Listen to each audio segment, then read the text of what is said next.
तमिलनाडु में विधानसभा चुनाव खत्म होने के बाद नई सरकार का गठन हो चुका है, लेकिन सरकार के गठन होने के बाद भी राज्य में सियासी उठापटक खत्म होने का नाम नहीं ले रही है।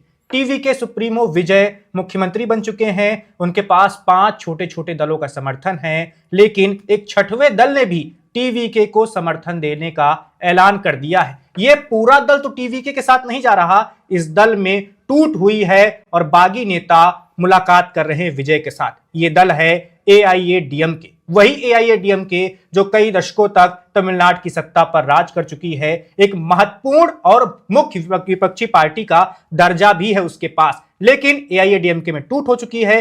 30 के करीब विधायक एआईएडीएमके के अब टीवीके के साथ जा रहे हैं और सरकार में शामिल होने जा रहे हैं। इनके शामिल होने के बाद विजय के पास अब विधायकों की संख्या पहुंच जाएगी 151, यानी बहुमत से भी कहीं ज्यादा। जो विजय नतीजे आने के बाद एक एक दो दो विधायकों को अपने साथ जोड़ने के लिए मशक्कत कर रहे थे, अब उनके पास एक मुश्त 30 विधायकों का समर्थन मिलने जा रहा है। यह सब हुआ कैसे, इसके पीछे की क्या वजह रही, एआईएडीएमके जो एक मजबूत पार्टी रही है उसमें आखिर टूट कैसे हुई, उसका बिखराव क्यों हो रहा है, इन सब पर आज हम तर्कश में बात करने वाले हैं। इसके साथ ही तमिलनाडु विधानसभा के समीकरण किस तरह बदलने वाले हैं, इस पर भी बात करेंगे। तो तर्कश में हमारे साथ इस बातचीत में 2 बेहद ही खास मेहमान ज्वाइन कर रहे हैं हमारे साथ। स्टूडियो से ही हमारे साथ जुड़ रहे हैं अभय, इसके साथ ही शिवेन जी भी हमारे साथ जुड़ रहे हैं। वो इंडिया के हमारे सहयोगी हैं और राजनीतिक मामलों में बहुत करीब से नजर रखते हैं। अभय भाई, क्या लगता है आपको, एआईएडीएमके में ऐसी टूट की उम्मीद तो किसी को नहीं थी? देखिए, एक प्रमुख विपक्षी पार्टी जो इस चुनाव में सत्ता की तरफ देख रही थी, सभी का ये मानना था कि अगर डीएमके के खिलाफ जनता में माहौल है तो उसका डायरेक्ट फायदा एआईएडीएमके को होगा, ना कि विजय या फिर कोई तीसरी पार्टी को। लेकिन आज की घड़ी में ये 30 एमएलएस का टूट के अलग होना और उनका डायरेक्टली जो पार्टी सत्ता तक पहुंच गई है उसको सपोर्ट करना एक बात बताता है कि कितनी ये पार्टी इररिलेवेंट, मतलब वो मुख्य धारा में होने के बावजूद भी उसका खुद का जो वजूद है वो कहीं ना कहीं मिटता हुआ दिख रहा है। सिंपल सी बात है कि इससे पहले जब भी हमने एआईएडीएमके डीएमके की बात करी, तमिलनाडु की पॉलिटिक्स, ये दोनों पार्टियां, द्राविडियन फोल्ड की जो दोनों पार्टियां, उनके आपस के संघर्ष के लिए ही जानी गई। लेकिन ये विजय वेव इस बार तमिलनाडु में देखने को मिली और इस विजय वेव में अब एआईएडीएमके पार्टी, उस पार्टी का कैडर, उस पार्टी के नेता, और कौन से नेता, सबसे इंपॉर्टेंट सीवी शनमुगम, ये एक ऐसे नेता है जब ईपीएस के बाद सबसे जो बड़ा कद्दावर नेता इस पार्टी में इनको माना जाता है। वेलुमणि एक और ऐसे नेता है कि जो यंग फेस, एक तरीके से बोला जाएगा कि एक नया फेस जो ईपीएस को काउंटर कर सकता है।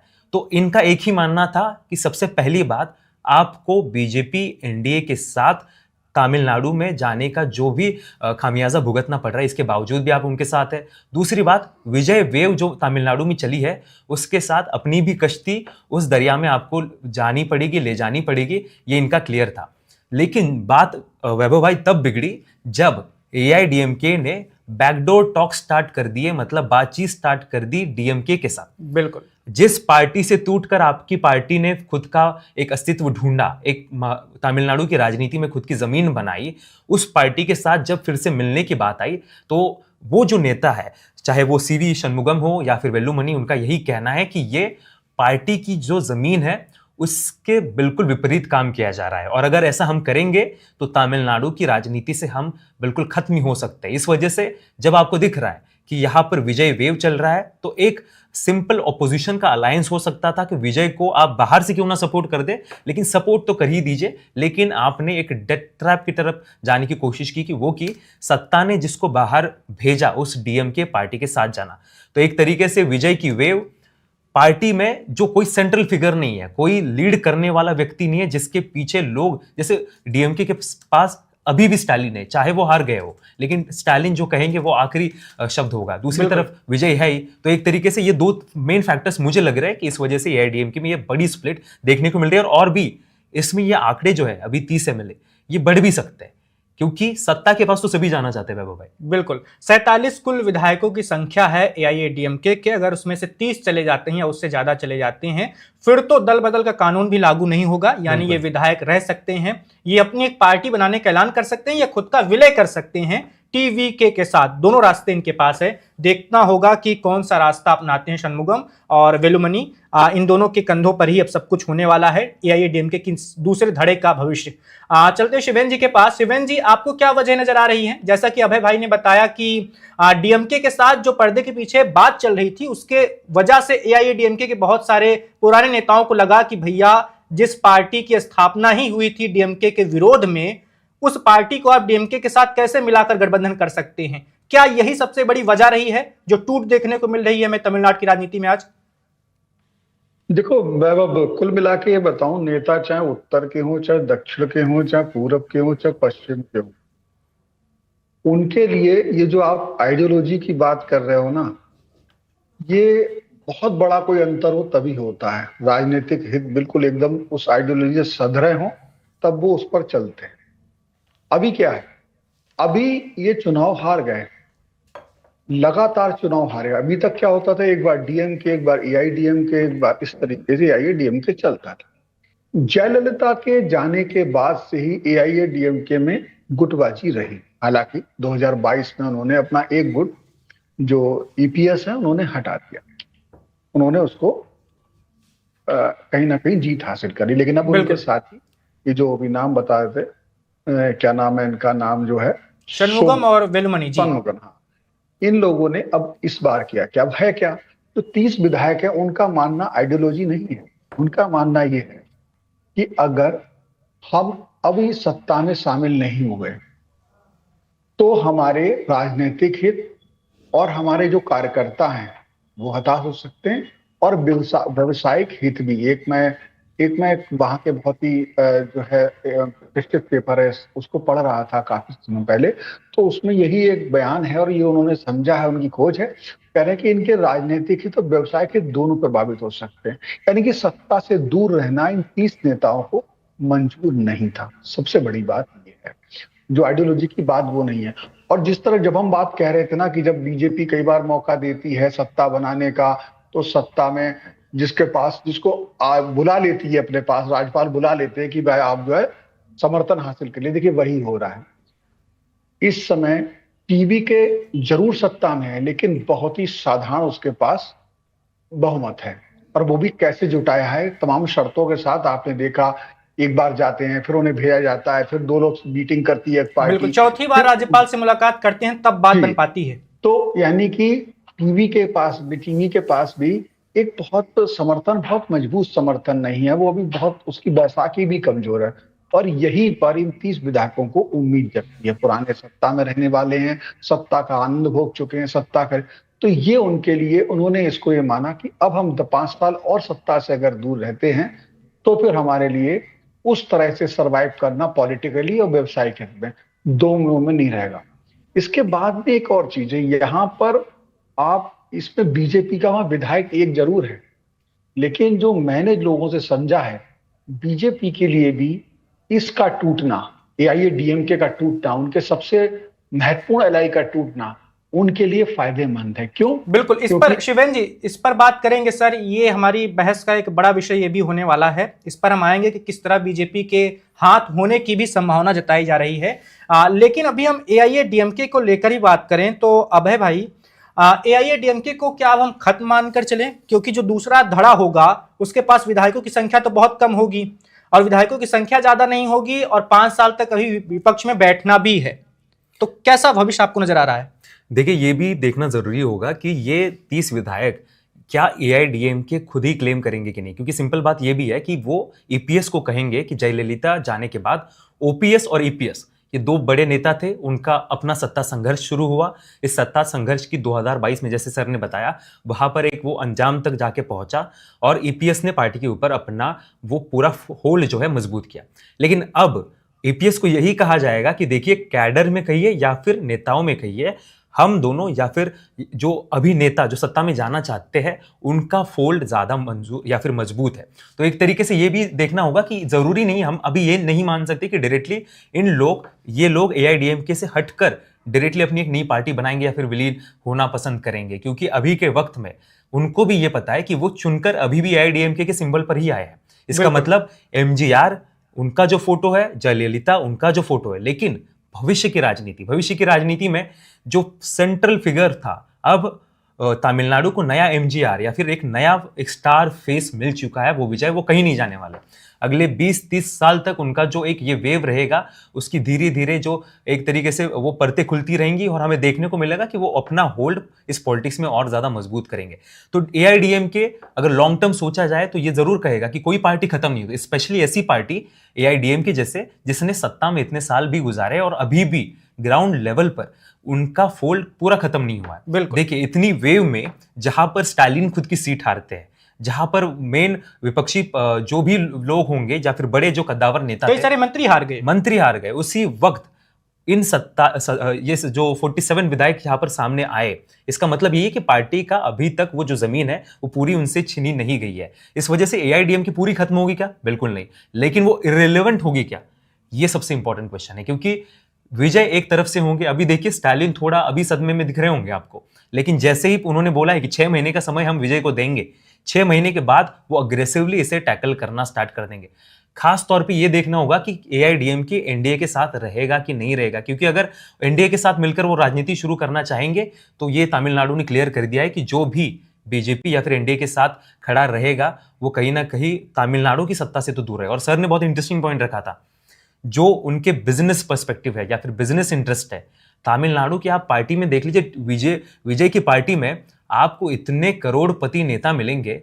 ऐसा बिल्कुल नहीं है कि चलिए ठीक है, हमने वो देख लिया कि अपने ड्राइवर के बेटे को उन्होंने एमएलए बना दिया, लेकिन तमिलनाडु की पार्टी में बड़ा पैसा, मोटा पैसा रखने वाले सारे लोग हैं और इनका मोटा पैसा गवर्नमेंट टेंडर्स, गवर्नमेंट के साथ क्लोज रहना, इस वजह से होता है। तो एआईडीएमके का वजूद तब तक बिल्कुल रहेगा जब तक वो सत्ता के क्लोज रहेंगे। इसी वजह से ये 30 नेता सत्ता के क्लोज भी जाना चाहते हैं। वो चाहते हैं कि एआईडीएमके बाहर से सपोर्ट दे या फिर सत्ता में शामिल हो जाए, क्योंकि अगर वो बाहर से सपोर्ट देंगे, जैसे सर ने बताया, इस जो गठबंधन अभी विजय ने सत्ता के लिए बनाया है उसकी नींव मजबूत नहीं है। तो एआईडीएमके एक समय में जैसे कांग्रेस ने चरण सिंह हो गए, बाकी सारे लोगों को बाहर से सपोर्ट देके उनकी सत्ता के ऊपर पूरा कब्जा रख दिया था जी, उसी तरीके से एआईडीएमके वो चाल खेलना चाहता है। और मुझे तो ये लगता है कि एआईडीएमके के लिए ये बेस्ट पॉसिबल ऑप्शन भी है, क्योंकि नहीं तो ऑपोजिशन में तो मेन पार्टी डीएमके होगी। आप ऑपोजिशन में बैठ के आप तो खुद का वजूद ही पूरा मिटाते बैठेंगे वहां पर जाकर। बिल्कुल। आपको बता दें कि एआईएडीएमके का गठन 1972 में हुआ था। एमजीआर पहले डीएमके में हुआ करते थे, उन्होंने अपनी अलग पार्टी बनाई। 72 में गठन हुआ, 77 में आपातकाल के बाद जब चुनाव हुआ था तब पहली बार सत्ता का स्वाद मिला था एआईएडीएमके को।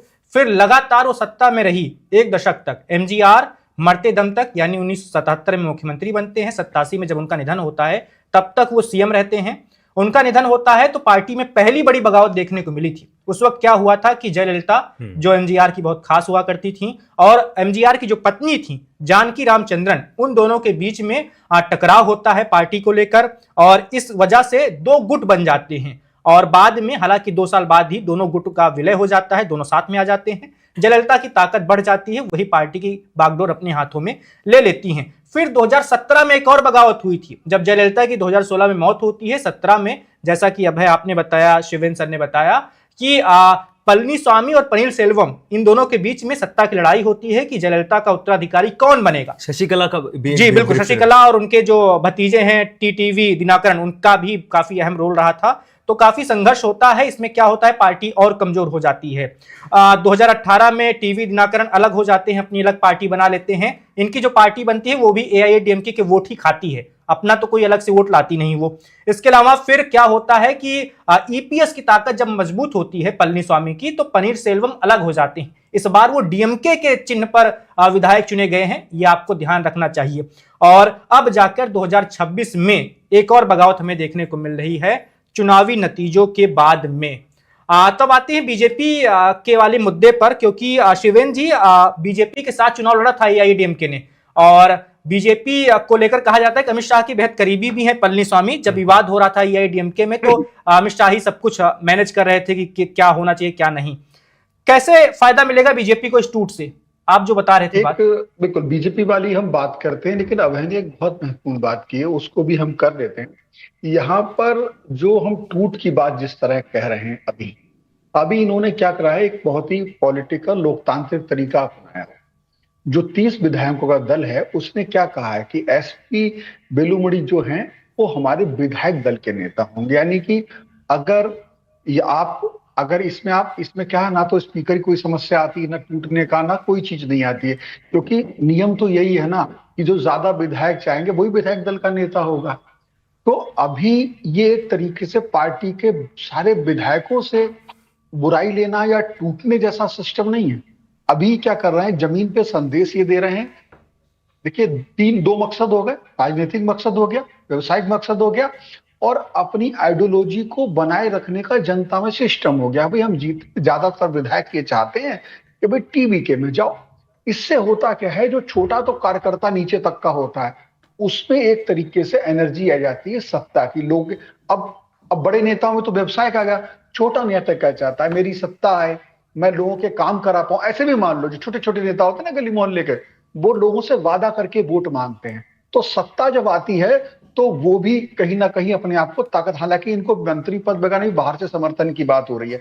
यहाँ दो लोगों के नहीं नहीं शिवेंद्र जी, ये भी बातें हाँ।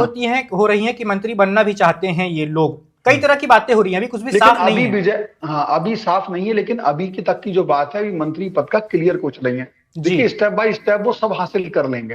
पहले मिलेंगे, पहले मुलाकात, फिर दोस्ती, फिर सत्ता में हिस्सेदारी, फिर मलाई का बंटवारा, सब हो सकता है। मेरा कहने का मतलब ये चीज है। तो जो उन्होंने कहा वो बहुत महत्वपूर्ण बात थी। अभी ऑफिशियली पार्टी टूटी नहीं है, अभी उन्हें लोकतांत्रिक कदम हटा के कहा कि मेरा नेता ये हो, ठीक है ना, ये चीज हो गई। अब आते हैं बीजेपी का। सिंपल सी बात है कि बीजेपी यहां बैठ के पूरी तमिलनाडु की राजनीति देख रही है। बीजेपी को तब बहुत अच्छा लगता है जब सारे दल ये कहें कि तुम हमारे स्टेट से दूर हो। यानी कि कबड्डी के एक पाले में बीजेपी अकेले, भले ही उनका एक सीट है, आप देखिएगा वहां पे ऐसे आपको लगता है कि वहां पे बीजेपी का बहुत दूर की कौड़ी है, लेकिन बीजेपी कभी अपनी संभावनाएं नहीं छोड़ती जहां पे उसका कोई भी रास्ता ना हो। वहीं कई ऐसी उच्च जातियां हैं, कई ऐसी चीजें हैं जिनको लेके बीजेपी ने अपने गणित लगाए हुए हैं। और यहाँ पे इस बार जब उन्होंने अन्नामलाई को दूर रखा है, तो वो भी उनकी रणनीति का हिस्सा है। अन्नामलाई कहीं आपको नाराज नहीं दिखते हैं, वो अपनी जिम्मेदारी उठाते हैं, वो भविष्य के उनके नेता थे, हैं और रहेंगे।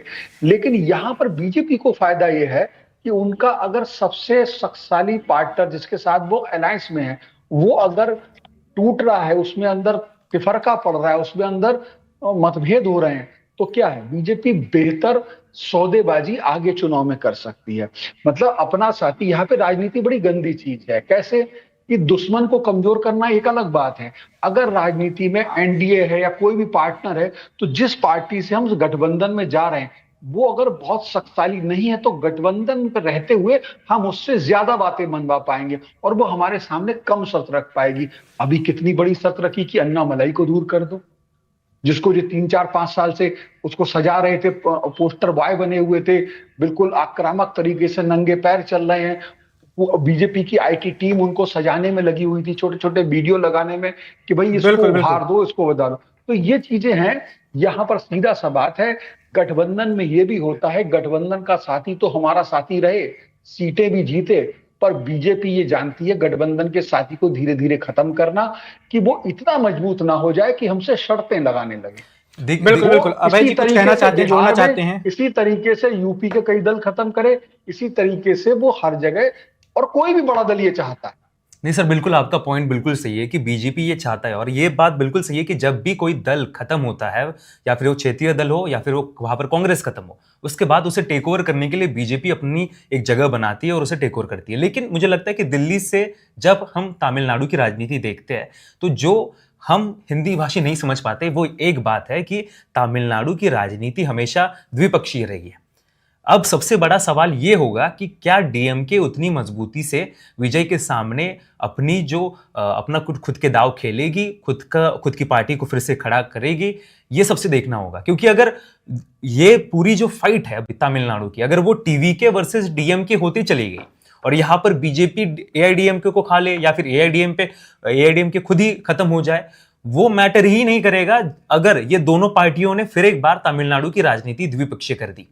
क्योंकि मुझे अब यहाँ पे मैं ये थोड़ा सा जोड़ना चाहूंगा, आपकी बात अभी तक की थी, लेकिन संभावनाएं अगर जरा सी, अगर एक ईंट भी किसी किले से निकलती तो वहां से छेद होता। आज विजय की पार्टी ने एक तीसरा एक बिंदु बना दिया राजनीति, ठीक है ना। एआईडीएमके, डीएमके, ये आप जो बात कह रहे हो तब संभव है जब एआईडीएमके और डीएमके एक हो जाए। ये अभी बहुत दूर की कौड़ी है, तब फिर दो ध्रुवीय राजनीति हो सकती है। लेकिन बीजेपी को यहाँ बिखरता हुआ त्रिकोणीय दल और ये कमजोर सरकार, ये हमेशा केंद्र के लिए अच्छी होगी और उनके लिए अच्छी होगी जितना इनके अंदर दुश्मनी होगी। तो अभी हम इस बार के चुनाव ने वो दो ध्रुव खत्म करके तीन ध्रुव कर दिए, एक विजय और ध्रुव हो गया, ठीक है ना। अब विजय आगे कितना चलते हैं, जितना वो आए हैं शान शौकत से, वो अभी तो बहुत मजबूत दिखाई दे रहे हैं। जाहिर सी बात है, भले ही वो सत्ता तक नहीं पहुंचे, मुख्यमंत्री हैं, तो आगे उनका उन्नयन, उनका उद्भव और आगे बेहतर हो सकता है। लेकिन अभी भी एआईडीएमके और डीएमके अलग अलग किस तरीके से हैं, ये आगे क्या बनाता है वो अलग बात होगी। लेकिन अभी के पल में उन तीन कोणों के बीच में बीजेपी सबको ही कमजोर करके रखना चाहेगी, उसी में उसका फायदा है और वहीं पे उसको अपने रास्ते, छोटे बड़े सौदे, अच्छे बेहतर सौदे मिल सकते हैं। शिवेन जी, एक जानकारी अपने दर्शकों को बता देते हैं, हम बीजेपी की बात कर रहे हैं। बीजेपी और एआईएडीएमके के बीच में ही सब कुछ ठीक नहीं चल रहा था। 2024 में इनका गठबंधन नहीं हो पाया था। उसकी वजह ये थी कि पलनीस्वामी ने एक बैठक के दौरान बीजेपी के नेताओं के बारे में कुछ ऐसा कह दिया था जो अपमानजनक माना जाता है। इसकी वजह से बीजेपी की तमिलनाडु वाली जो लीडरशिप थी वो नाराज हो गई और दिल्ली को भी इस बात पर काफी ज्यादा नाराजगी दिखानी पड़ी थी। फिर क्या हुआ, 2026 से पहले गठबंधन हो गया विधानसभा चुनाव में, लेकिन आरोप यह लगता है बीजेपी की ओर से कि पलनीस्वामी ने 27 सीटें हमें लड़ने के लिए दी। हमारे पास 2024 में 11% ज्यादा वोट मिले थे हमें लोकसभा में, 27 सीटें दी। वो 27 सीटें दी जहां पर जीत लगभग नामुमकिन थी, जो बहुत कड़ी सीटें थी। तो ऐसा भी आरोप था। अब बीजेपी, अगर पलनीस्वामी की पार्टी टूटती है, उनके पास सिर्फ 16-17 विधायक बचते हैं, तो कहीं अभय जी ये नहीं हो सकता कि बीजेपी कहे कि आपको साधन संसाधन चाहिए 5 साल के लिए पार्टी चलाने के लिए, हम देंगे, लेकिन एक काम कीजिए, आप विलय कर लीजिए, आपके पास कुछ बचा तो है नहीं। बिल्कुल, ये भी हो सकता है। देखिए, वही है कि काफ़ी सारी पॉसिबिलिटीज़ है और ये पॉसिबिलिटी ईपीएस के लिए बिल्कुल, अगर वो उस धड़े का नेतृत्व अगर ईपीएस कर रहे हैं, जो कि डायरेक्टली ये देखा गया है कि अमित शाह की बातें वो सुनते हैं, तो इस वजह से ये वो बिल्कुल हो सकता है कि अगर उन्होंने संसाधन, क्योंकि देखिए तमिलनाडु की पॉलिटिक्स में वहाँ पर, जैसे सर ने भी हमें बताया कि जो बिजनेस इंटरेस्ट, संसाधन है, इनकी ज़रूरतें, ये काफ़ी बहुत फैक्चुअल और प्रैक्टिकल चीज़ है। अगर वो नहीं होंगी, चलिए ठीक है, जैसे नहीं तो फिर महाराष्ट्र मॉडल वहाँ पर सामने लाया जा सकता है कि आपकी पार्टी का जो कोर वोटर है उसको अपने साथ लेने के लिए, अलायंस के साथ लेने के लिए पार्टी अलग रखी है, उसके सिंबल अलग रखिए, आप कहिए सेक्युलर वगैरह, ये सारे शब्द आप इस्तेमाल करिए, लेकिन at the end of the day उसका फायदा बीजेपी को होना चाहिए। जैसे उन्होंने शिवसेना शिंदे के साथ किया था, जैसे उन्होंने अभी अजित पवार की पार्टी जो है एनसीपी, उसके साथ किया। एक तरीके से वहां पर आपकी पार्टी, आपका अपना जो वोटर बेस है, उसका फायदा at the end of the day BJP को हो, इसकी वो पूरी की मतलब एक तरीके से पूरी कसरत है। लेकिन एक पॉइंट ये भी है, हम अब देखिए यहां से पूरा जब चित्र देखते हैं तो हमें यह दिखाई देता है कि विजय 108 एमएलए के साथ पहले नंबर की पार्टी बने। डीएमके को सबसे बड़ी चोट मिली क्योंकि सत्ता उन्होंने गंवाई। बिल्कुल, लेकिन बात तो यह है कि इसका मतलब डीएमसी से लोग खुश नहीं थे और उन्होंने इसके बाद कौन सा ऑप्शन था? नेचुरल ऑप्शन तो एआईडीएमके था। जिस पार्टी के आज हम टूटने की बात कर रहे हैं वो सत्ता तक जाने वाली चीज थी। लेकिन टीवीके ने क्या किया? टीवीके ने सबसे ज्यादा एक्चुअली डैमेज एआईडीएमके को ही किया है। क्योंकि देखिए मेरे पास कुछ आंकड़े हैं, वो भी आपको मैं बताना चाहता हूं कि वेस्टर्न कोंगो रीजन जो है वहां पर लगभग 57 से 60 सीटें थी, उसमें से लगभग 30 सीटें टीवीके ने जीती। मतलब जहां पर डीएमके की जो वेव आई थी पिछले बार, इतनी अच्छी उनकी सीटें आई थी, तब भी एआईडीएमके ने बहुत अच्छे तरीके से उन्होंने खुद की सीटें जीती थी। वहां पर एक बड़ा चंक टीवीके ने जीता। उसके बाद साउथ तमिलनाडु की बात करिए, वहां पर टीवीके ने डोमिनेट किया। वहां पर डीएमके डोमिनेट नहीं करता, वहां पर एआईडीएमके डोमिनेट करता था और इस बार करने की आकांक्षा भी थी। दूसरी बार जो बाकी के बड़े सेंट्रल रीजन की जो अर्बन सीट है, जहां पर इससे पहले अगर हमने बात की तो एआईडीएमके वहां पर लीड किया करती थी, वहां पर भी टीवीके ने लीड किया। इसका मतलब तो यही है कि टीवीके ने डायरेक्टली एआईडीएमके को भी बड़ी चोट दी है। ऐसा नहीं कि सिर्फ डीएमके की सीटें उन्होंने खाई या फिर डीएमके की सीटें उन्होंने पलटी और इस वजह से उनको सत्ता मिली। तो एक तरीके से एआईडीएमके को ये पता चल रहा है कि टीवीके ने हमारे वोटर बेस में बड़ी सेंध तो पहले से ही कर दी है, अब हमारा वोटर बेस बचाना भी है। अब यही है कि अब दो रास्ते दोनों को दिख रहे हैं कि ईपीएस को लग रहा है कि ऑपोजिशन में रह के द्राविडियन फोल्ड की राजनीति करते करते अपना जो कोर वोटर बेस है वो लीजिए, लेकिन वो कब होगा? जब टीवी के या फिर विजय जो है वो अच्छा परफॉर्मेंस नहीं देंगे। लेकिन ये दूसरा जो धड़ा है उसका यही कहना है, उनको लग रहा है कि देखिए ये विजय की वेव है, 1 2 3 बार की अब ये चलेगी, और अगर थोड़ा भी इन्होंने अच्छा परफॉर्मेंस कर दिया तो इतनी तो पॉपुलैरिटी उनकी है कि वो कैरी फॉरवर्ड कर सकते हैं कि सेकंड टर्म तक अपनी बिल्कुल। पॉपुलैरिटी और खुद अच्छा काम, जैसे उन्होंने अभी निर्णय लेना स्टार्ट कर दिया है। इसके बलबूते पर पीआर करना तो टीवी को आता ही है, ये हमने देख लिया, बिल्कुल। लोगों तक पहुंचना उनको आता ही है। तो एक नेता को क्या चाहिए, लोगों में अच्छा उसका परसेप्शन और ऐसी पॉलिसीज जो हल्ला मचाए, ऐसा हल्ला मचाए कि लोगों को लगे कि हाँ आपकी लाइफ में कुछ बदलाव हो तो रहा है, नहीं हो रहा है वो अलग बात हो जाती है। बिल्कुल। और ये भी एक बात निकलकर सामने आ रही है शिवेन जी कि अभी तक क्या था, विजय के पास 5 छोटे छोटे दलों का समर्थन था। कांग्रेस के 5 विधायक, सीपीआई सीपीआईएम के 2 विधायक, वीसीके के 2 विधायक, इंडियन यूनियन मुस्लिम लीग के 2 विधायक। अब इन विधायकों के साथ विजय के पास जो कुल संख्या पहुंच रही थी वो थी 121। अब क्या हुआ कि 30 और विधायक अगर एआईएडीएमके के आ जाएंगे तो इन 5 छोटे छोटे दलों की जो मांगे होगी वो थोड़ी कमजोर स्थिति में पहुंच जाएंगी। ये 5 दल अपनी मनमानी नहीं कर पाएंगे। नहीं तो अभी क्या होता कि ये 2 विधायकों वाले दल विजय को एक तरह से ब्लैकमेल करने की कोशिश करते कि आप हमारा ये काम कीजिए, नहीं तो हम सरकार पर खतरा पैदा कर देंगे। कांग्रेस के भी पर काटे गए। बिल्कुल।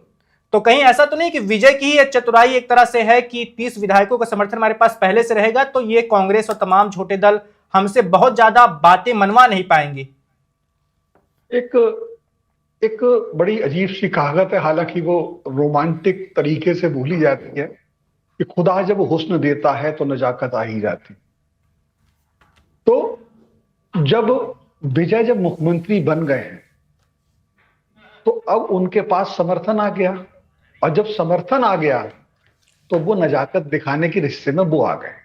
अब वो छोटी पार्टियां नहीं दिखा पाएंगे, अभी तक उनके हिस्से में था वो नजाकत। तो निश्चित तौर पे जब वो थोड़ा मजबूत होंगे तो ये बात क्लियर है। लेकिन एक चीज और है, राजनीति 5 साल की नहीं होती। हमने देखा कि 5 साल, 10 साल, 11 साल और अरविंद केजरीवाल दिल्ली से हट गए, पीछे पड़ा रहता है आदमी। मेरा कहने का मतलब यह है कि जब राजनीतिक दलों के कई हिस्से होते हैं, सिर्फ सत्ता नहीं होती, सत्ता पाने पे रास्ते दूसरे भी होते हैं, लंबे टर्म के होते हैं। यहां पर कुछ लोग अभी सत्ता पाने के लिए और हित सध रहे हैं, विजय का हित भी सध रहा है और ये 30 विधायकों का हित भी सध रहा है। जब हमारे हित एक होते हैं तो मित्र होते हैं, क्लियर सी बात है। अभी जब जैसे कि डीएमके के जब मुखिया ही हार गए तो उनका कितना समर्थन है वो अलग बात है। लेकिन यहां पर क्या है, बीजेपी को अभी बात हुई, बीजेपी की बात भी एक लाइन बोल दे रहा हूं, रह गई थी बात कि जो कमजोर हिस्सा है एआईडीएमके का, वहां पे बीजेपी बेहतर सौदा कर पाएगी, जो वो सौदा इस मजबूत एआईडीएमके से नहीं कर पाई। इस बात के बावजूद कि 2023 में उसने अपना पल्ला बीजेपी से छुड़ा दिया, उसके बावजूद भी उसने समझौता कर लिया। यानी कि बीजेपी यहां पर दब के किसी तरीके से तमिलनाडु में पैर टिकाने की जगह देख रही थी, ठीक है ना। तो पैर टिकाने की जगह जब मिल जाती है तो हम वहां पर, मैं एक बताता हूं कि ये राजनीति कैसी चीज होती है। हमारे गुरु ने कभी कहा कि गाड़ी अगर दौड़ रही है उसमें भीड़ देख करके उसे छोड़ो मत, ये गाड़ी मंजिल तक जा रही है उसमें चले जाओ, उसमें पैर रख लो। अभी आप एक टांग पे भीड़ में खड़े रहोगे, थोड़ी देर में जगह बना लोगे, फिर थोड़ी देर में कोई हटेगा, वहां सीट बैठने को मिलेगी, पूछोगे कि बैठ जाए भाई साहब, वो कहेगा हाँ बैठ जाओ, फिर थोड़ी ज्यादा जगह में एक वक्त ऐसा आएगा स्टेशन जहां पे कोई आपसे पूछेगा बैठ जाए। बीजेपी वो राजनीति कर रही है यहाँ पे। अब जैसे भी अभय ने बताया कि उन्हें आपने भी बताया कि उन्हें कौन सी सीटें दी जब लगभग हारने की गुंजाइश, लगभग हारने की। और ध्यान रखना, जब भी कोई सत्ता आती है, सत्ता आने के बाद में जिस तरीके से टीवी के साथी हैं जो कह रहे हैं कि बीजेपी से दूर रहना, मुस्लिम लीग भी कह रही है, कांग्रेस भी कह रही है, इसका अर्थ क्या है कि केंद्र से समन्वय ठीक नहीं होगा। और केंद्र से समन्वय अगर ठीक नहीं होगा तो टीवी के जो लोक लुभावन वायदे हैं वो संपूर्ण रूप से पूरे नहीं हो पाएंगे, और वो उन्हें गाए बगाए या तो बीजेपी की तरफ झुकना पड़ेगा, जो वो नहीं झुकेंगे क्योंकि वो इतने उससे बीजेपी झुकने का रास्ता नहीं है। वो एक जो कहीं ना कहीं वही होगा, मोदी को गाली देना, ठीक है ना। अंत में मोदी यही समझाना चाहते हैं, वो समझाने में कामयाबी हुए हैं कि भाई डबल इंजन, जो वहां से गठबंधन, उनका वाला एनडीए गठबंधन है, वो तमिलनाडु के लोगों को एक बार फायदे में लाएगा। आज नहीं कल, 5 साल 10 साल, मतलब उसको बीजेपी, उसे मालूम है यहां मेरा कुछ नहीं है अभी, लेकिन मेरा 11% वोट रह चुका है। कुछ एक वर्ग है जहां पर मैं बना चुका हूं। कुछ वो सनातन वाला, भले ही आपको लगता हो कि वहां पर कुछ हिंदुत्व की बात नहीं है, लेकिन उसकी भी नींव डाल चुकी है बीजेपी।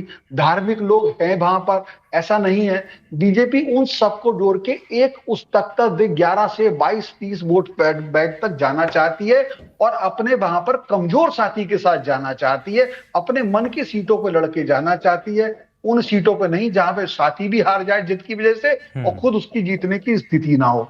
तो ये बिल्कुल राजनीति बड़ी बिल्कुल। दूर की है। और टीवी के लिए इस समय उनके साथी ही, उनको उनके साथी सबसे जरूरी है। वो नहीं चाहेंगे कि टीवी की कांग्रेस चाहेगी टीवी के का परफॉर्मेंस अच्छा हो, मुस्लिम लीग चाहेगी, जिनको खुद उस जगह पे चाहिए, सत्ता चाहिए बीजेपी की तरह, जो खुद समासना एक जगह खाली बिल्कुल हो। और शिवेन जी, इस समय लड़ाई प्रमुख विपक्ष की है।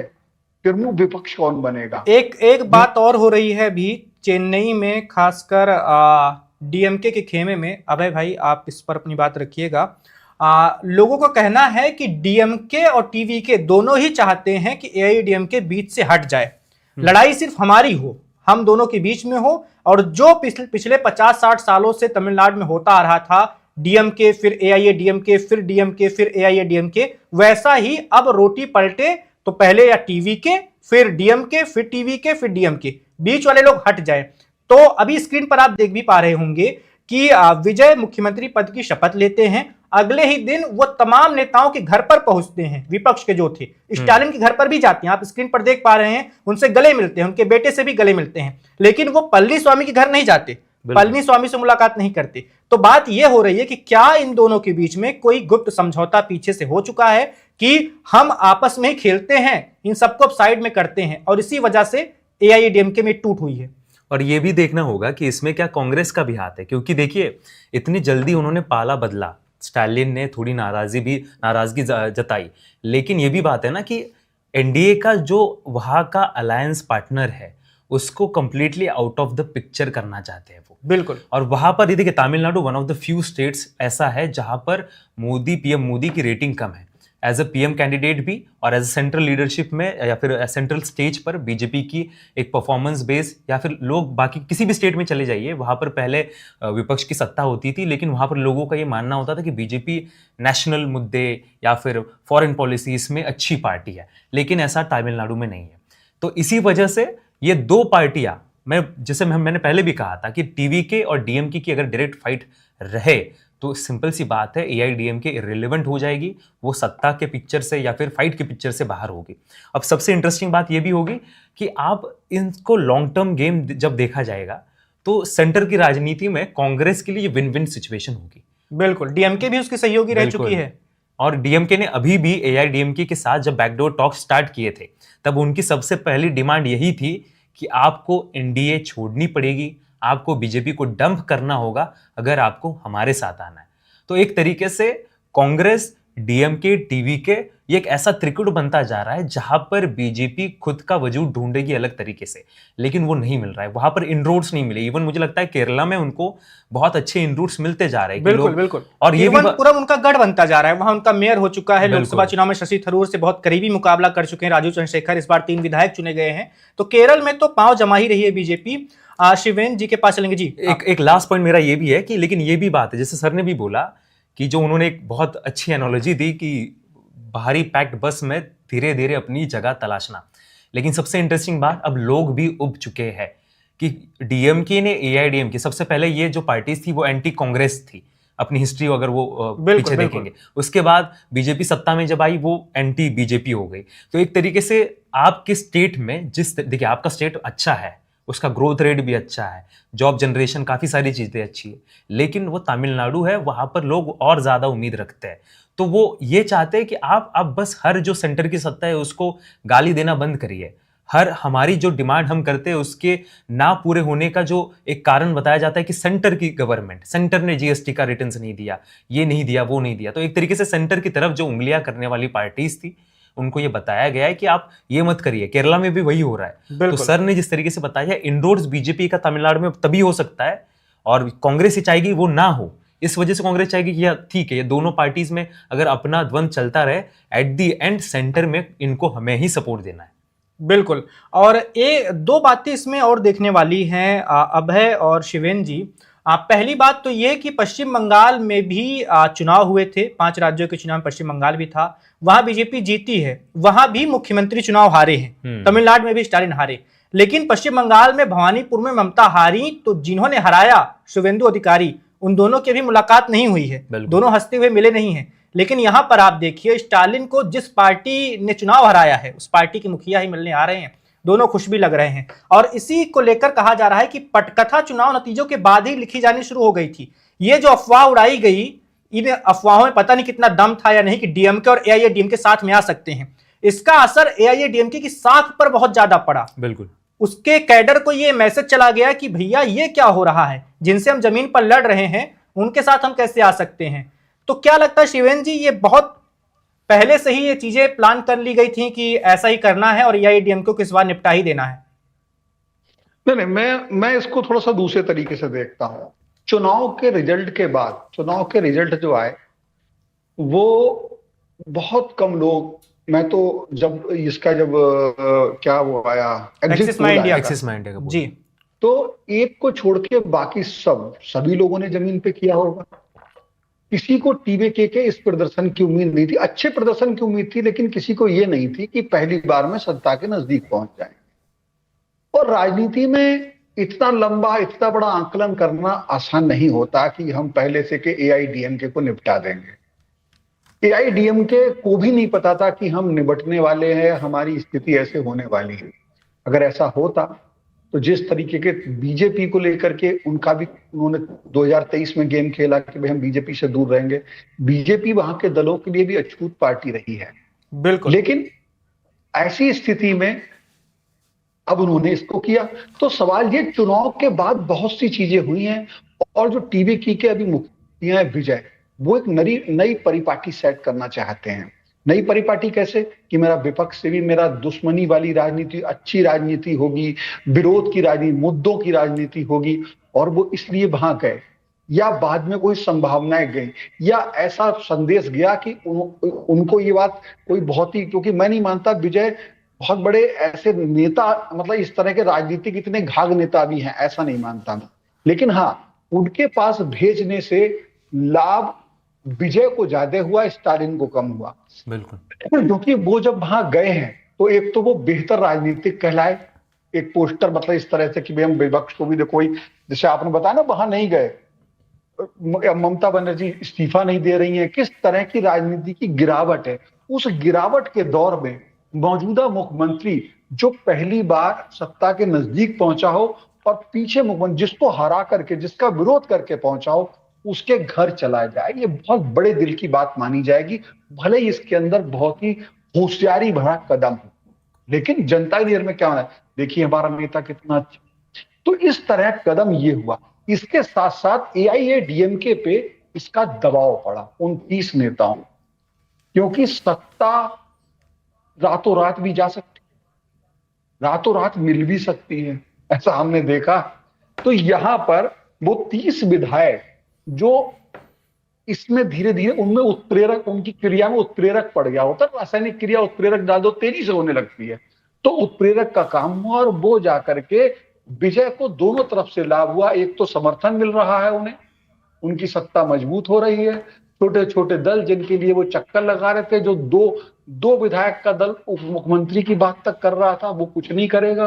कुल मिला के आज की तारीख में जो हमको दिख रहा है, वो पूरी गोटियां विजय के हाथ में, कहते ना 5 उंगलियां घी में और सिर कढ़ाई में है, सब कुछ उनके हिसाब से ठीक है। हालांकि इस बीच में एक बहुत ही घाघबाज की निगाह से एक ऐसा राजनीतिक दल है जिसको अभी कोई भी इग्नोर कर रहा है, वो सेंटर में बैठा हुआ है, वो उसी त्रिकोणीय संघर्ष के बीच में से अपना रास्ता बहुत धीरे से तलाश रहा है। और मेरी बात, इस वीडियो को आज रख लें, बहुत खराब बहुत लगेगा कि बहुत ही अत्युक्ति लगेगा, कोई कह सकता है ये तो बीजेपी का समर्थक भाई पत्रकार है, इसलिए इतनी लंबी बात छोड़ रहा है। लेकिन मैं सच बता रहा हूं, ये जो घटनाक्रम है इसमें विजय कुछ समय के राजा सिंह सिंह उनके, और ये कांटों भरा ताज है। जिस तरह के इस तरह के नेता आते हैं ना, बड़ी बड़ी बातें करते, स्वास्थ्य की ये स्कीम, फलानी स्कीम, रोजगार दे देंगे, ये सब इतना आसान नहीं होता है। ये लोक लुभावन वादे धरती पे पालन बड़ा मुश्किल होता है। और वो बाज की निगाह की तरह तमिलनाडु भी उसकी स्कीम में शामिल है। उसका नाम मोदी, आरएसएस, बीजेपी। और बिल्कुल। वो आज नहीं कल उसमें आपको आगे बड़े क्षेत्र तमिलनाडु में मिलेंगे। शिवेन जी, आप बात कर रहे थे कि तमाम एग्जिट पोल्स तमिलनाडु में क्यों फेल हुए, और इस पर भी बहुत सारे लोगों की अलग अलग राय है। कुछ लोगों का कहना है, वो आंकड़ों के साथ बात करते हैं, कि विजय को जो वोट मिला है वो 18 से 20 साल के जो उम्र वाले युवा हैं उनका 68% वोट मिला है। इसके अलावा जो 60 साल से ज्यादा उम्र वाले लोग हैं उनमें सिर्फ 14% लोगों ने ही विजय को समर्थन दिया है। मतलब ज्यादातर जो फर्स्ट टाइम के वोटर थे, युवा थे, सब ने एक तरफा समर्थन दिया विजय को, और उन्होंने ही सरकार ये बनवाई है। तो एग्जिट पोल्स में क्या होता है कि जब तमाम न्यूज चैनल अपनी राय बनाने की कोशिश करते हैं कि चुनाव में क्या होने वाला है, तो वो उस राज्य के राजनीतिक विश्लेषकों से मुलाकात करते हैं, राजधानी में जाके क्या चल रहा है, तो वो तो वही बताएंगे जो 60+ वाले हैं। उन्होंने कहा कि नहीं भैया, डीएमके आ रही है, टीवी की कोई चर्चा है ही नहीं, और युवाओं ने ही गेम पलट दिया इस बार। तो कहा भी जा रहा है जनजी की सरकार है ये वाली। वैभव, अब ये आंकड़े जब आ गए हैं, पहले युवाओं के आंकड़े कोई क्यों नहीं निकाल पाया? मेरे पास तो मेरी ना कोई टीम है, ना मैंने उस तरह से आंकड़े निकाले। अगर इनके आंकड़े मानो तो भाई ये युवाओं के आंकड़े आप बता रहे हो कि युवाओं ने वोट दिया। हालांकि आपकी बात मुझे जायज लग रही है कि वो गए होंगे तो उन्होंने परिपक्व लोगों से बात ली होगी, उन्हें ये लोक लुभावन वादे बेकार लगे होंगे। लेकिन जो युवा है, आपकी बात सही है, युवाओं ने वोट दिया, ये मान लो, चलो इसे मान लेते हैं, युवाओं ने वोट दिया। युवा भावुक होता है, यही बात हुई। युवाओं को रोजगार की जरूरत है, वही बात हुई। युवा हीरो के पीछे जाता है, वही बात हुई। लेकिन युवा बहुत ज्यादा पेशेंस नहीं रखता, बिल्कुल, ये सबसे बड़ी बात है। और उसके वादे लंबे समय तक नहीं हुए। तो वो युवाओं को हमने देखा है, मैंने युवाओं की राजनीति भी करी है, छात्र राजनीति भी करी है। उनके पास वक्त नहीं होता कहानी और बहाने सुनने का। जो परिपक्व लोग होते हैं इंतजार कर लेते हैं, समझते हैं, वो कहते हैं आपने कहा था आप करो। और यहीं पर आके ये बड़े बड़े वादे आपके लिए बैकफायर करते हैं अगर आप कर ना पाओ। और आप करो तो स्टेट बहुत बड़े घाटे में जाता है, आर्थिक घाटे में। पंजाब इसका एक उदाहरण है। आप करोगे और चीखोगे, आपके देखिए दिल्ली में और अजय क्या हुआ, सड़कों के लिए पैसा नहीं, इंफ्रास्ट्रक्चर के लिए पैसा नहीं, निर्माण के लिए आपने सारी स्कीमें फ्री वीज या इस तरह की चीजों पे लगा दी। उसका परिणाम यह हुआ, जो मुख्य विकास था उसमें कमी आने लगी, रिपेयरिंग में, मेंटेनेंस में, डिपार्टमेंट में लोगों की सैलरी रुकने लगी, बहुत तरह की चीजें होने लगती हैं। मैं नहीं कहता ऐसा होगा ही होगा, लेकिन अगर युवा आपका वोटर है और उसे वो नहीं समझ पाए तो वो वोटर बहुत जल्दी सड़कों पर भी आता है।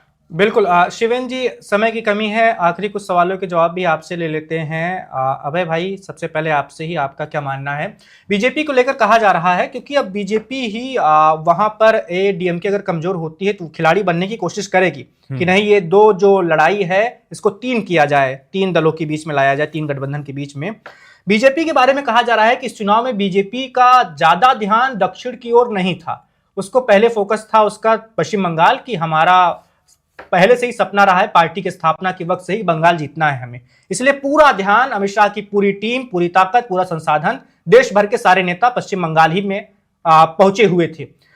ऐसा कहा जा रहा है कि अगर 2021 वाला जब चुनाव होगा तो बीजेपी के पास पश्चिम बंगाल में क्या होगा, शुभेंदु अधिकारी तब तक 5 साल मुख्यमंत्री बन चुके होंगे। फिर ये उनका काम होगा कि अपनी सरकार को रिपीट उनको कैसे करवाना है, जैसे इस बार हिमंता ने किया है, सारी बागडोर उनकी होगी। और जो बीजेपी की केंद्रीय टीम है वो अपना पूरा ध्यान लगाएगी तमिलनाडु पर। आपको क्या लगता है, बीजेपी जब अपने सारे नेताओं के साथ, सारी ताकत, सारे पैसे के साथ तमिलनाडु में घुसेगी, अफरा तफरी मचाने की कोशिश करेगी, तमाम दलों के नेताओं को तोड़ेगी, तो क्या लगता है कि ये विजय और डीएमके उस वक्त तैयार होंगे बीजेपी का सामना करने के लिए? देखिए, मुझे लगता है कि बीजेपी के साथ एक खासियत है कि उनका कहीं पर डिफीट भी होता है, उनको कहीं पर अपयश भी मिल जाता है, उसमें भी राजनीतिक विश्लेषक जो होते हैं उसमें भी उनकी खूबियां गिनाने लग जाते हैं। लेकिन सबसे इंटरेस्टिंग बात यही है कि आपको पहले थोड़ी खुद की जमीन चाहिए। सबसे पहले तमिलनाडु में राजनीति के लिए आपको करिश्मा जिसका हो, ऐसा चेहरा चाहिए। बार बार के चुनावों में ये बात सामने आ चुकी है कि अन्नामलाई वो चेहरा नहीं है। हालांकि इस बात से कई लोग मुझसे बिल्कुल असहमत हो सकते हैं, बिल्कुल असहमत हो सकते हैं कि क्योंकि सभी को लगता है, दिल्ली से देखने के बाद लगता है कि Annamalai is the educated face, बहुत अच्छे तरीके से IIM लखनऊ से पढ़े हुए, IPS रह चुके हैं, नौकरी छोड़ के राजनीति में आए हैं। बिल्कुल, ये सारी चीजें हैं, लेकिन जरूरी नहीं है कि इसका मतलब है कि उनका ग्राउंड पे कनेक्ट होगा। क्योंकि सिंपल सी बात है, अगर आप एक पार्टी का भविष्य उस नेता को कहते तो कम से कम खुद की सीट तो वो निकाल ही सकते, उतना तो उनको करना ही चाहिए था। लेकिन सबसे इंटरेस्टिंग बात, सबसे पहले करिश्मा वाला कोई चेहरा ढूंढिए। दूसरी बात, बंगाल में क्या था? बंगाल में घुसपैठिया का एक मुद्दा था। बंगाल का जो बंगाली मानुस था उसको हिंदू मानुस, एक तरीके वो जर्नी जो थी बीजेपी ने अभी नहीं, पिछले एक दशक में उन्होंने धीरे धीरे करके वो कराई है। बिल्कुल, हम ऐसा नहीं कह सकते कि तमिलनाडु में वो कोशिशें नहीं हुई। तमिलनाडु काफी रिलीजियस स्टेट है, इतना रिलीजियस स्टेट है, हम सभी को पता है कि सबसे ज्यादा मंदिर वहीं पर है। बिल्कुल। लेकिन फिर भी ऐसा क्यों नहीं हो पाता? क्योंकि वहां का जो हिंदुत्व फॉलो करने की जो प्रक्रिया है उसमें आरएसएस, हिंदुत्ववादी संगठन, उनका इतना डायरेक्ट रोल नहीं है। वहां के स्टालिन आप देख लीजिए, वो कहते तो है कि वो एथिस्ट है, लेकिन उनके घर में पूजा कर्म सारी चीजें होती। उनकी जो धर्म पत्नी है दुर्गा, जिनका नाम है, वो खुद बहुत ज्यादा ही धार्मिक इंसान है। वो एक वही तरीके से कि वहां का व्यक्ति, जितना मैंने समझा है, क्योंकि मैं खुद महाराष्ट्र से आता हूँ, एक जमाने में महाराष्ट्र में भी ये होता था कि आपकी पॉलिटिकल आइडियोलॉजी कुछ और है, खुद की पर्सनल रिलीजियस बिलीफ कुछ और है। तो एक तरीके से वहां का मतलब, महाराष्ट्र में हम कहते थे कि लेफ्ट का आदमी सत्यनारायण की पूजा में बहुत लंबे देर तक बैठता है। तो उसी तरीके से तमिलनाडु का जो हिंदू है उसकी क्या, उसको तमिलनाडु के हिंदू को आप जैसे बंगाल में आपने उसमें हिंदू अस्मिता की फिर एक बार उसको एहसास उसको कराया, वो करा पाएंगे क्या? मुझे 5 साल में बहुत बड़ा ये डाउट है। और उसमें एक डर का भी बहुत बड़ा रोल होता है। बंगाल में, आप विलन किसे पश्चिम बनाएंगे? बंगाल में एक डर दिखाया गया क्योंकि उसी दौरान चुनाव से ठीक पहले पड़ोसी बांग्लादेश में बहुत सारी हिंसा हुई, शेख हसीना सरकार का तख्ता पलट हुआ, हिंदुओं के खिलाफ अत्याचार हुए। तो ये एक नैरेटिव बनाया गया कि देखिए बांग्लादेश में मुस्लिमों की सरकार है तो हिंदुओं के साथ क्या हो रहा है, यहां भी ऐसा हो जाएगा तो फिर क्या होगा। वही बात है कि आपको विलन देखिए, किसी, ये सिर्फ बीजेपी की बात नहीं है, कांग्रेस किसी भी पार्टी के देख लीजिए या फिर इतिहास में जाके आप हिटलर की जर्मनी देख लीजिए। एक मेजॉरिटी को आपको अगर उसका विश्वास आपको हासिल करना है तो आपको माइनॉरिटी ऐसी कोई ढूंढनी होगी। मैं सिर्फ रिलीजियस माइनॉरिटी की बात नहीं कर रहा हूं, कोई एक ऐसा गुट आपको ढूंढना पड़ेगा जिसको आप विलन ये एक टैग दे देंगे। तो विलन तमिलनाडु में बीजेपी कौन ढूंढेगी? क्योंकि दोनों भी पार्टियां इतनी ज्यादा द्रविडियन, वहां पर फोल्ड इतना मजबूत है कि वहां पर एंटी कास्ट राजनीति होती है, लेकिन वो राजनीति करता है वहां का अपर कास्ट और काफी अच्छा एक तरीके से रहने वाला व्यक्ति। तो वहां पर आपको सबसे पहले विलन ढूंढना पड़ेगा, सबसे दूसरी बात चेहरा ढूंढना पड़ेगा, तीसरी बात कैडर। बंगाल में पिछली बार कैडर जो सामने खुलकर आया उसने काफी सारा अत्याचार टीएमसी और उनके लोगों जो 2021 के नतीजे आए थे उसके बाद झेला। उसके बाद बीजेपी का इस बार कैडर काफी शांत था, हमने देखा कि एग्जिट पोल पे भी उसने जश्न नहीं मनाया था। बिल्कुल। उसी तरीके से आपने कम से कम उतना कैडर आपको बनाना पड़ेगा और उसके साथ खड़ा रहना पड़ेगा। क्योंकि आपके सहयोगी दल ने बोला तो अन्नामलाई को हटा दिया, उसको साइडलाइन कर दिया उनको। तो ये ऐसी अगर राजनीति, मतलब जो बोल्ड राजनीति उन्होंने बंगाल में की, जो बोल्ड राजनीति उन्होंने वो इवन केरल में कर रहे हैं या फिर कई और स्टेट्स में उन्होंने की, वो तमिलनाडु में बीजेपी नहीं कर रही क्योंकि वो छोटा भाई थे। लेकिन एक समय बिल्कुल आता है जैसे महाराष्ट्र में शिवसेना बड़ा भाई था, उसको छोटा भाई बनाया गया। ये स्प्लिट, वैभव, ये स्प्लिट क्या वो टर्निंग पॉइंट है जहां पर बड़ा भाई और छोटा भाई का रोल बदलेगा? और अगर वो बदलता है तो ये क्लियर चीज है कि सेंटर की राजनीति में जब तक बीजेपी मजबूत है तो किसी भी स्टेट में वो अपना डोमिनेंस तैयार कर सकती है। बिल्कुल, आपकी इस बात में बहुत ज्यादा ही दम नजर आता है। देखिए तमिलनाडु की धार्मिक जनसंख्या में जो अनुपात है अल्पसंख्यक बहुसंख्यक के बीच में, उसमें बहुत ज्यादा अंतर है। बिल्कुल, हिंदुओं की आबादी तमिलनाडु में काफी ज्यादा है, 88% करीब बताई जाती है, 85% ज्यादा वो देश के उन गिने चुने राज्यों में है जहां पर हिंदू इतनी बहुतायत संख्या में है। अल्पसंख्यकों में क्रिश्चियन की आबादी ठीक ठाक है और 5 से 6% मुस्लिम है। तो वहां पर इस तरह का ध्रुवीकरण वाला खेल तो नहीं हो सकता। और जैसा कि आपने बताया, करिश्माई नेता आपको चाहिए ही होगा। देखिए 2021 से 26 वाली जो डीएमके की सरकार थी, स्टालिन की सरकार थी, बहुत बुरी सरकार उसे लोग नहीं कह रहे थे। जीडीपी ग्रोथ रेट अच्छी थी और बहुत सारे लोग, बहुत सारे सर्वे में ये कहा जा रहा था कि सरकार रिपीट भी कर सकती है। कई सारे अंदरूनी खाने में ये भी चर्चाएं हो रही थी कि एआईएडीएमके के लोगों को भी लगता है कि स्टालिन फिर से आने वाले हैं। लेकिन क्या हुआ? 2 साल पहले एक पार्टी बनी, एक सुपरस्टार अभिनेता जो नेता बन गया, वो आया और जनता उस पर टूट पड़ी, वोटों की बौछार हो गई, 35% वोट पहली बार में ही हासिल कर लिया। तो करिश्माई नेता तो चाहिए, 5 साल आप मेहनत करेंगे, 6 महीने पहले कोई आएगा, आपका सारा वोट लेकर चला एक जाएगा। पॉइंट मैं ऐड करूंगा कि इवन टीवीके के आप लीडर जो देखेंगे, जो चुनकर आए हुए एमएलएस देखेंगे, उनमें से काफी बड़ा तबका है, इससे पहले वो डीएमके में था, बिल्कुल। या फिर एआईडीएमके में था। वेस्ट बंगाल में भी यही बात हुई।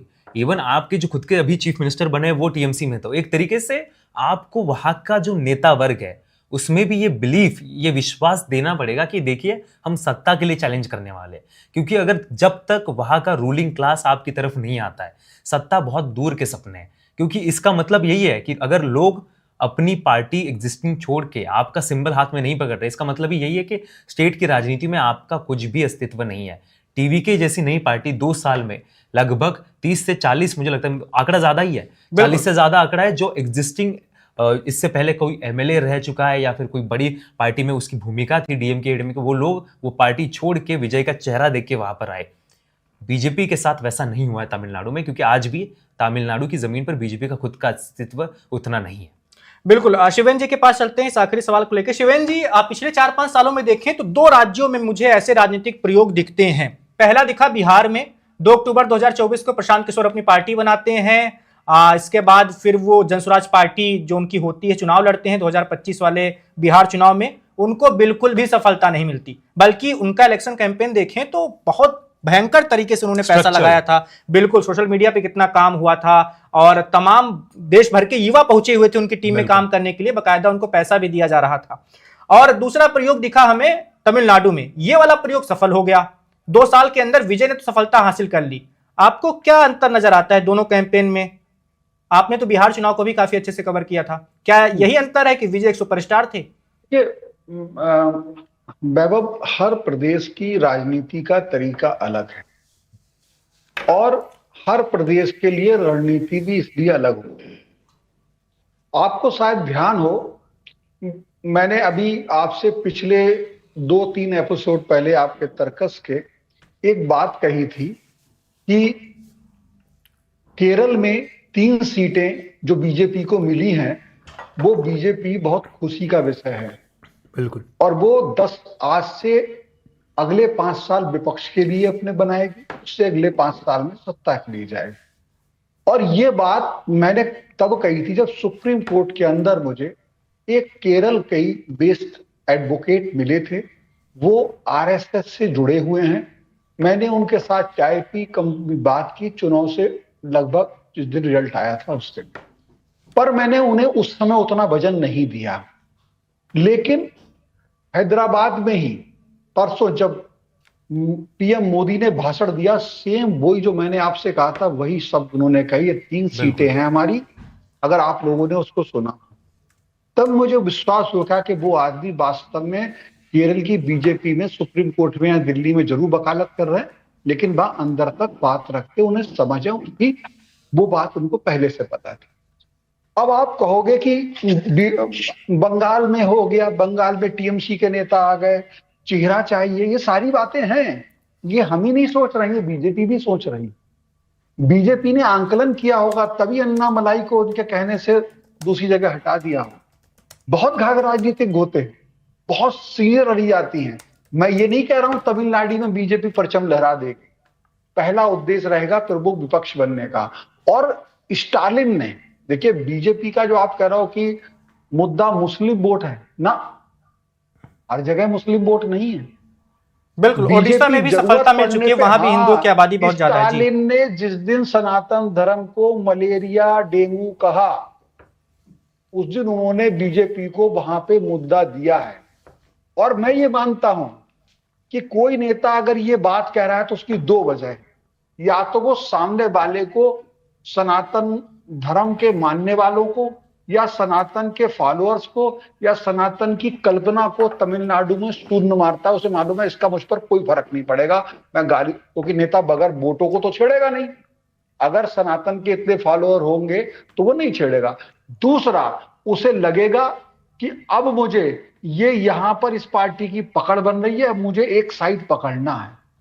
जातीय और धार्मिक ध्रुवीकरण पे नेता तब जाता है जब उसका विकास का मॉडल अकेला काम नहीं करे। आप समझ रहे हो, बीजेपी भी यही करती है। केवल विकास के मॉडल के बलबूते पर चुनाव नहीं लड़ती, साथ साथ पूरा धार्मिक ध्रुवीकरण का छौंका लगाती है। दूसरे पार्टियां इसको काटने के लिए जातीय मसाला डालते हैं ताकि ये हिंदुत्व का बिखराव हो जाए, और वो हम मुस्लिम वोट और फलाना फैक्टर एम या जैसे आपने कहा बिहार में एम बाई फैक्टर, फलाना फैक्टर, दलित मुस्लिम फैक्टर, इन सब से। लेकिन आप कहो कि बिहार की परिस्थिति बिल्कुल अलग थी। बिहार में अभी बिहार इस तरह के हीरो या इस तरह के फिल्म स्टार के चमत्कारिक उसमें नहीं था।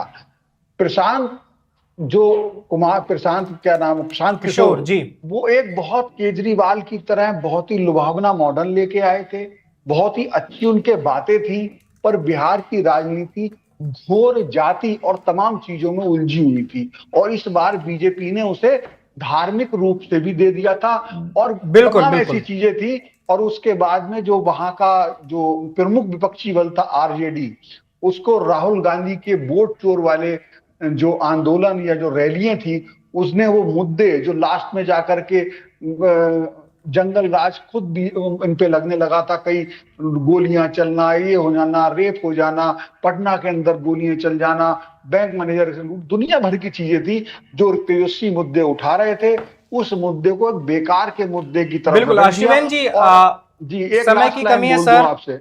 जी आपने बिल्कुल सही बात बताई। बिहार हाँ, और तमिलनाडु की राजनीति बिल्कुल बिल्कुल अलग है। अलग है। तमिलनाडु में एक लंबा इतिहास रहा है। एमजीआर से लेकर जयललिता से लेकर तमाम सुपरस्टार अभिनेताओं ने वहां राजनीतिक दल बनाए। कैप्टन विजयकांत ने अपनी पार्टी बनाई, कमल हासन ने अपनी पार्टी बनाई, विजय ने अपनी पार्टी बनाई, रजनीकांत ने भी पार्टी बनाने का ऐलान किया था, हालांकि बाद में वो पीछे हट गए थे। तो मोटा माटी जो समझ में आया आप दोनों की बातों से वो ये है कि करिश्माई नेताओं के प्रभाव से उनके फैंस जो है वोटर में बदल जाते हैं, और इसी वजह से इन अभिनेताओं को नेता के रूप में अच्छी खासी सफलता भी मिलती है। लेकिन अभय भाई, एक बात यहां पर यह भी उठती है, एमजीआर ने जब 1972 में आईएडीएमके बनाई होगी तब उनके सामने मुश्किल रही होगी कि नई पार्टी है, नया चुनाव निशान है, वोटरों के बीच में नए चुनाव निशान को लेकर कैसे जाएं और उनको उस पहचान के साथ जोड़े कैसे कि उन्हें लगे कि हाँ यही पार्टी, इसको वोट देना है। महाराष्ट्र से आप आते हैं, महाराष्ट्र में पिछले दिनों ये चर्चा खूब हुई। बहुत सारे वोटर शिवसेना के जो उद्धव ठाकरे को वोट देना चाहते थे, लेकिन वो सिंबल की वजह से खेल खराब हो गया, वो नहीं दे पाए।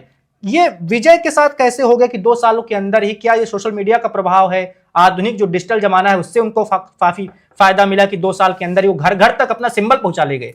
देखिए, ये सोशल मीडिया का काफ़ी बड़ा रोल है, लेकिन एक सबसे बड़ा रोल जो मुझे लगता है काफ़ी लोगों ने मिस कर दिया कि विजय ऐसा नहीं हुआ कि 2 साल पहले वो अचानक से उठ गए और उन्होंने सोचा कि ठीक है, आज मैं पार्टी बनाने की प्रक्रिया शुरू करूंगा। ये पिछले दशक या फिर कहिए कि 15 साल से लगभग विजय ने अपने फैन क्लब्स बनाए थे। वो फैन क्लब्स सिर्फ ऐसे नहीं कि फेसबुक पे या फिर इंस्टाग्राम पे कुछ पेज बना दिया, वहां पे लोग फॉलो कर रहे हैं। वहां पर प्रॉपर एंट्री सिस्टम था, उनके डिस्ट्रिक्ट हेड्स थे, उनकी डिस्ट्रिक्ट की पूरी कार्य प्रणाली थी कि एक तरीके से कि सबके पोजीशंस वहां पर होते थे।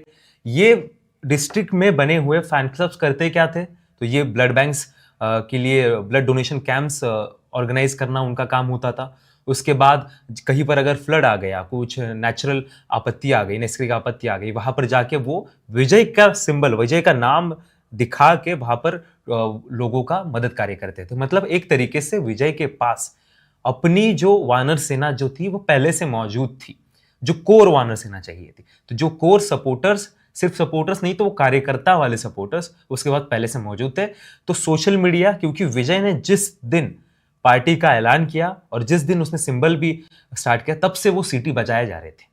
इस तरीके से सीटी बजाए जा रहे थे कि लोगों के दिमाग में, जैसे पहले लोग आते थे और सिर्फ ये हाथ दिखाते थे, निशान हो जाता था। जब हमारी खुद की दादी थी, उनको ये बताना पड़ता था वहां के लोगों को कि अच्छा वो चली गई, वो पार्टी नहीं है, अभी यहाँ पर नहीं लड़ रही है, दूसरी पार्टी है। लेकिन उनको पूछा था किसको वोट करेंगे, उनके दिमाग में ये फिक्स हो चुका था पंजा, कि हमें पंजा वोट करना है। उसी तरीके से विजय ने ये मेक श्योर किया कि आखिरी व्यक्ति तक सीटी पहुंचे, आखिरी व्यक्ति तक वो सिंबल पहुंचे जो पार्टी को सत्ता तक पहुंचाने वाला है। उसके लिए खुद के फैन क्लब्स जो बाद में पार्टी के रूप में वहां पर मौजूद थे, और सबसे इंपॉर्टेंट जो लोकल चुनाव हुए थे वहां पर उनको अच्छी कामयाबी मिली थी। उसके बाद उन नेताओं का खुद का कैडर जो था, आप देखिएगा, ये मैं ऐसे ही नहीं कह रहा, वहां पर आप देखेंगे जो गवर्नमेंट ऑफिसेस होते थे, वहां पर एक बड़ी सी सिटी के एक तरीके से पुतले जैसे एक चीजें, मॉन्यूमेंट्स लाई गई, रखी गई। तो धीरे धीरे कर कर अपना सिंबल लोगों के दिमाग पर पूरी तरीके से प्रिंट किया गया था। और सबसे इंटरेस्टिंगली ये एक बात और है, जो मीडिया इंडस्ट्री है वहां की, वो लोग जिस तरीके से इस चुनाव में कूदे थे, तो आप सोचिए, हम ये कह सकते हैं कि विजय अपना फैन क्लब और क्या, लेकिन कई ऐसे सेलिब्रिटीज थे, उन्होंने खुद के सोशल मीडिया हैंडल से भी ये एक्सप्लेन किया। वहाँ के टेलीविजन जो चलता है, डेली सोप्स वगैरह, उसमें काफी उनका खुद की फॉलोइंग होती है, वो लोग भी इस चुनाव में विजय की तरफ से उतरे हो। तो एक तरीके से सोशल मीडिया प्लस ग्राउंड का सपोर्टर कैडर, और सबसे इंटरेस्टिंग बात, नेता ने बार बार खुद की सीटी बजाना, खुद की सिंबल को लोगों के सामने रखना, खुद की स्पीच से पहले वो अपनी सिंबल की बात करते थे। इस वजह से वो सिंबल उन तक पहुंचा जो वहां पर नहीं पहुंचा था, क्योंकि महाराष्ट्र में या फिर इवन हम बिहार के प्रशांत किशोर की बात करें, वो जो बसता था वो लोगों तक पहुंचा ही नहीं था, क्योंकि लोगों को प्रशांत किशोर याद थे, लोगों को महाराष्ट्र में उद्धव ठाकरे याद है, शरद पवार याद है, लेकिन उनकी नए सिंबल्स, हाथ की मशाल और जो तुतारी थी, वो याद नहीं थी। बिल्कुल। कुछ जोड़ना चाहेंगे शिवेंद्र जी बातचीत के आखिरी में? बिल्कुल, एक चीज मैं यहाँ बस ये जोड़ना चाहूंगा, जो बात कही अभय ने, उससे एक बात है। देखिए, भारत में, पूरे भारत की भी बात बोलता हूं मैं, फिल्म स्टार या टीवी स्टार आकर के बड़े बड़े करिश्मा करते हैं, और ये थोड़ा सा पहले वाला विषय, अमिताभ बच्चन ने आके हेमवती नंदन बहुगुणा को हरा दिया। बिल्कुल, क्योंकि एक वो युवाओं का चेहरा थे, एक उस आक्रोश का चेहरा थे, क्योंकि उस समय जिस तरह वो मजदूर बन के आते थे मिलों में, उस समय के जिस तरह की विरोध करते थे, जिस तरह के वो, ऐसा मतलब युवा का आक्रोश निकालने वाले नेता थे। विजय ने क्या किया यहाँ पे? अरुण गोविल मेरठ में चुनाव जीत जाते हैं। तमाम ऐसे नेता हैं जो फिल्म स्टार हैं, कैसे लेकिन शिवेंद्र जी, आपसे मैं एक जरा सी बात बता दूं, यहाँ पे विजय को भी मैंने फिल्में देखी, मैंने थोड़ा सा इस पर रिसर्च की क्या है, तो मैंने जब उनकी फिल्में देखी, तो उन्होंने जो सीटी वाला काम, सोशल मीडिया काम, सोशल वर्क, ये उनकी टीम ने कर दिया। अभय ने बताया, बिल्कुल ये बहुत प्रभावशाली मिलता है, लेकिन एक छाप छोड़ना, एक ऐसे अभिनेता की छाप छोड़ना जो सिस्टम के खिलाफ लड़ता है। मंत्रियों का बेटा एक लड़की को पकड़ता है, उसके खिलाफ एक पुलिस वाला कैसे काम करता है, अस्पतालों की व्यवस्था, पढ़ाई और ये तमाम चीजें, इनसे जुड़े छोटे सवालों पे फिल्में बनाई। इनडायरेक्ट अगर बनाई, इरादे से बनाई या बनाते बनाते उन्हें आभास हुआ कि नहीं ये तो काम कर जाएगा, भाई मैं भी बन सकता हूँ नेता, या पहले से प्लान था, पता नहीं। लेकिन उनकी फिल्मों में आप देखते हैं कि वो मुद्दे उठाए गए हैं जो बिल्कुल सीधे सीधे करप्शन से जुड़े हुए हैं, या और दूसरे आम आदमी की जरूरत से जुड़े हुए हैं। शिक्षा का मुद्दा, थाने में न्याय ना मिलना, और पुलिस और माफिया का आपस में गठजोड़ होना, अपराधी का एमपी बन जाना, उसके बाद अपने बेटे से अपराध करते में माफ कर देना। कुल मिला के उन्होंने एक उस पर कैसे वार किया जाता है, वो जो ना नायक वाली भूमिका अनिल कपूर की थी, देखा ना, वो नायक वाला स्टाइल उनका हर फिल्म में लगभग देखने को मिलता था। और जो फिल्मी छाप, अब वो आए मुख्यमंत्री के तौर पर, उन्होंने बड़ा चुना, क्योंकि तमिलनाडु में इस तरह की प्रथा है, तो मुझे लगा ये भी एक काम किया, और बहुत ही रणनीतिक, बहुत सारी चीजें काम की सर शिवेंद्र जी। टाइमिंग भी एक फार्मूले से इतनी बड़ी जीत नहीं मिलती, बिल्कुल कई चीजें होती। टाइमिंग भी बहुत अहम है, क्योंकि तमिलनाडु की राजनीति में अभी कोई बहुत बड़ा चेहरा नहीं बचा है। जयललिता नहीं रही हैं, AIADMK कमजोर हो चुकी थी, जैसा हम बात कर ही चुके हैं। करुणानिधि का निधन हो चुका है। भले ही स्टालिन के हाथों में पार्टी हो, लेकिन स्टालिन के पास वो करिश्मा नहीं है जो उनके पिताजी के पास हुआ करता था। उदयनिधि भी अपने पिता की छत्रछाया से बाहर नहीं निकल पाए हैं। तो बहुत सही मौका था, टाइमिंग अच्छी थी। जैसे कि अभय ने बताया कि 2010 के आसपास ही विजय ऐसे काम करने लगे थे जो जनसेवा के काम है, समाज सेवा के काम है। और जैसा कि शिवेंद्र जी आपने बताया कि फिल्मों के जरिए भी उन्होंने अपनी एक छवि गढ़ी है, बहुत बारीकी से अपने को एक नायक के रूप में पेश किया है तमिल की जनता के सामने। और लेकिन शिवेंद्र जी, आपकी बात से मैं थोड़ा असहमत रहूंगा। उत्तर भारत वाली, अमिताभ बच्चन हो या बॉलीवुड के कई सारे अभिनेता हो, वो नॉर्थ में चुनाव लड़ेंगे तो अपनी सीट भी नहीं बचा सकते हैं अगर वो किसी पार्टी के सिंबल पर ना हो तो। नॉर्थ और साउथ में, जी बिल्कुल, अमिताभ जी का बिल्कुल, वो भी 1984 की इंदिरा, नहीं बिल्कुल, इंदिरा की मौत के बाद लहर थी कांग्रेस की, पार्टी 4 से ज्यादा सीटें जीतती है। जी, असहमत हो सकते हैं, लेकिन असहमति बिल्कुल होना चाहिए, लेकिन मैंने कई बार ऐसा देखा है कि इतना बड़े, जैसे अजरुद्दीन आते हैं क्रिकेट स्टार, मुरादाबाद में कांग्रेस नहीं जीत रही है, वो जीत जा रहे हैं। आप देखिए, उनको मिलता है जगह। मुरादाबाद से कहां के, हैदराबाद कहां के वो खिलाड़ी, क्योंकि फिल्म स्टार और क्रिकेट स्टार को कहीं ना कहीं ऐसा मिलता है। ये अकेले दम पे मैं कह रहा हूँ वो चीज विजय, वो तमिलनाडु में अलग है कि पार्टी बना लेना, मुख्यमंत्री बना, लेकिन ये भी सच है कई बार फिल्मी कलाकारों ने उनको उनको एक तरीके से वॉकओवर जैसा मिल जाए, उनके मुकाबले कुछ टिक नहीं पाता है। भगवान का दर्जा होता है, उनको पूजा अगर जाता है। अगर बिल्कुल अगर मान की जैसे अरुण गोविल है, आज सीट चाहिए थी, मामला खराब था, तो वहां पर मेरठ में कैसे हराएं, क्या करें? तो भारतीय जनता पार्टी का झंडा, उस पर राम जैसा एक, राम की भूमिका निभाता। मैंने कहा ना, बीजेपी या कोई भी चीज कई गठजोड़ काम, ऐसा नहीं है कि आज जाकर के रणधीर कपूर ने धुरंधर बनाई है तो बीजेपी के आके साहब मैं लखनऊ से सांसद बनूंगा तो जीत जाए, या पार्टी बना ले, ऐसा नहीं है। बिल्कुल, लेकिन कई ये सारे भी है फैक्टर्स होते हैं जो काफी कि इंपॉर्टेंट होते हैं, और रणधीर नॉर्थ और साउथ में रणवीर ये सिंह, डिफरेंस है हाँ, कि साउथ में लेकिन पूरे अब स्टेट में जिस तरीके से आप बिल्कुल इम्पैक्ट डाल सकते हो वो नॉर्थ में नहीं हो सकता। नॉर्थ में एक सीट के लिए वो बिल्कुल एक बात सीट के सीमित लिए हो जाती है। और पार्टी भी, अगर आज रणवीर सिंह को बीजेपी कहीं से चुनाव लड़ा दे, जीत जाएंगे। एक बात बता रहा हूं, गारंटी जीत जाएंगे, लेकिन वो कहें हम पार्टी बना लें आकर के, बिल्कुल बिल्कुल तब मामला खराब हो जाएगा। शिवेन जी, समय की कमी है सर, बातचीत को यहीं खत्म करना होगा।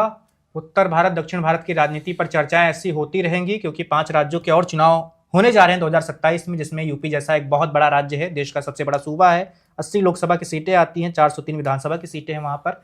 तो करेंगे, फिलहाल हम तमिलनाडु पर बात कर रहे थे। तमिलनाडु का ताजा अपडेट यह है कि एआईएडीएमके टूट चुकी है। जो पार्टी जयललिता के शासनकाल में लंबे वक्त तक तमिलनाडु की राजनीति पर राज कर रही थी, उसमें बगावत हो गई है। 30 विधायक टीवीके के साथ चले गए हैं, सरकार में शामिल होंगे। क्या मंत्री पद मिलेगा, आगे की क्या भविष्य में क्या कुछ होने वाला है तमिलनाडु में, इस सब पर हमारी नजर बनी हुई है। फिलहाल तक की जो भी अपडेट थी, पर्दे के पीछे कहानी थी, वो हमने आपको बताने की कोशिश की। जो भी नई जानकारी सामने आएगी वो भी आपको वन इंडिया पर लगातार मिलती